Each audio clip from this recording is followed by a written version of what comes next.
মুহূর্তে আমাদের মাঝে অংশগ্রহণ করতেছে আলী ভাই ভার্সেস রুবেল ভাই, মাত্র একটা ঠান্ডার জন্য। তাও দর্শকে ভরে গেছে এলাকায়। জি, হয়ে যাক, হয়ে যাক। এই এই যে এই যে এই যে দুজনে একদম ঠিক, একদম বরাবর চলতেছে, খুব ভালো চলতেছে। হ্যাঁ, ঠিক আছে, ঠিক আছে। রুবেল ভাই 2 নয় দিছে। ও মাই গড, দেখতেছেন আপনারা? ও জোস!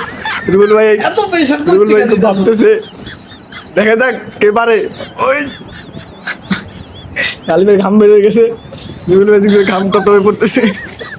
এই সেই মঞ্চ হচ্ছে, দুজনের সেই হাড্ডারি লড়াই চলতেছে আমাদের মাঝে, মাত্র একটা ঠান্ডার জন্য। খুব ভালো মতো চলতেছে। এই এই আলী ভাই জিতে গেল আমাদের মাঝে এই মুহূর্তে। রুবেল ভাই চোখে ভাষাটা দেখা যায় না। তার কাছে কি বলবো আর? no, no, no, no.